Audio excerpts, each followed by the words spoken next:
quem parou de estudar em 2022 é contra e ainda tem essa visão de que a reposição hormonal é cancerígena. E não é que não é. Assim, tudo é custo-benefício na vida, né? Exato. É que assim, se a gente for academicamente interpretar os artigos científicos, eu tinha um professor, eu fiz mestrado aqui em São Paulo, eu tinha um professor de estatística que ele dizia assim, a estatística é a ciência para torturar os dados em favor do resultado que você quer dar. Porque você pode dizer o mesmo número de formas diferentes. Por exemplo, quando você pega esse grande trabalho WHI, que é o Women's Health Initiative, então foi um grande trabalho multicêntrico mundial para avaliar desfechos cardiovasculares. Era um estudo desenhado para durar 8 anos e precisou ser interrompido com 5, porque a seleção das mulheres eram mulheres mais velhas, tinha mulheres tabagistas, tinha pacientes obesas, e pegaram essas pessoas que estão fora do que a gente hoje convencionou a chamar de janela de oportunidade, que seria o momento em que o início da reposição ela é muito mais benéfica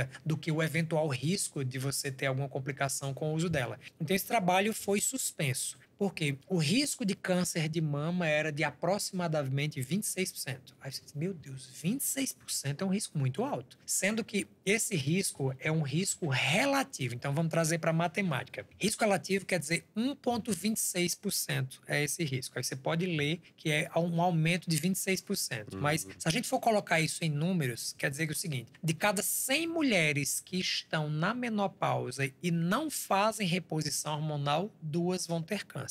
De cada 100 mulheres que estão na menopausa fazendo reposição hormonal, nessa época de 2002, com estrógeno de égua, 3 iriam ter. Isso é um risco de 1,26%. Então, a forma como eu te digo, você pode interpretar completamente diferente. Completamente. E ainda tem um outro detalhe. Daí a manipulação das pesquisas. É isso. E aí é o grande detalhe, porque também eu faço sempre essa analogia, porque facilita o entendimento. Risco relativo é o seguinte, imagina que estamos aqui e vamos sair para jantar depois desse podcast. Eu tomei uma garrafa de vinho e Duda não tomou absolutamente nada. E nós dois estamos dirigindo. Quem tem o maior risco de bater o carro voltando para casa dirigindo? Eu que tomei uma garrafa de vinho ou Duda? Eu que bebi mais. Mas quer dizer que eu vou bater o carro? Não. E quer dizer que Duda não vai bater o carro porque não bebeu? Não. Então, o risco relativo é um aumento da chance de um evento acontecer. Não é uma sentença. Então, isso é um critério que foi usado esse número desconectado nesse formato. E, obviamente, que se eu lhe disser, vamos fazer um tratamento que aumenta a sua chance de ter câncer em 30%, você vai dizer, claro que eu não vou fazer. 30% é muito alto. Mas se eu te disser que de cada 100, uma paciente a mais do que as que não tinham aumentou o risco, talvez você cogite, porque é um risco. Então, até 2002, pairou-se na ciência essa história de hormônio da câncer e criou-se a cancerofobia. Então, as mulheres que menopausaram entre 2002 em diante foram cerceadas de fazer reposição hormonal, porque muitos médicos que pararam de estudar ali, e essas minúcias desse trabalho científico, eles só foram vistos prospectivamente, 5 anos depois, 10 anos depois. Então, a minha geração foi uma geração que pegou os resultados pós o WHI e a gente viu, nossa, o pessoal errou muito na seleção. Pegou um pessoal que realmente não deveria fazer reposição hormonal e deram, então estavam fora da janela, não tinham os critérios de seleção. Então isso gerou um medo muito grande e cerceou que muitas mulheres pudessem se beneficiar. Há muitos ginecologistas até hoje que assustam, né? Quando você fala que faz reposição hormonal. Não, e na parte do custo-benefício, digamos, você tira os sintomas que bloqueiam a pessoa a ter um estilo de vida mais pleno, mais completo, mais saudável, e aí você dispara também um monte de outras coisas, né? Vai ficar um efeito uma bola de neve, né? Um efeito em cascata.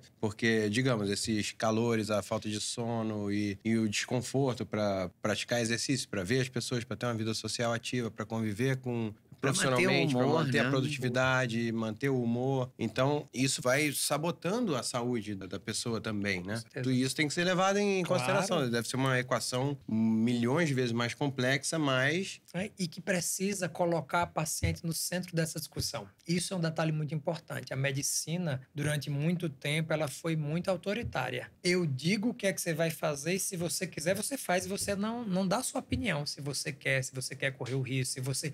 Assim, é correr o risco entre estou ciente dos riscos e benefícios e quero ou não quero. Então, isso é uma coisa mais recente. É da última década, onde a gente colocou a paciente realmente no centro da discussão. E isso que esse podcast traz para vocês é exatamente isso. É a capacidade de tomada de decisão baseada em conhecimento. Porque o que tem de achismo na internet é uma coisa absurda. E tem o médico que fala que sim, que dá câncer, e tem o outro que fala que não, né? Com todos com a mesma convicção, também muito bons de de didática, de oratória. oratória, de convencimento.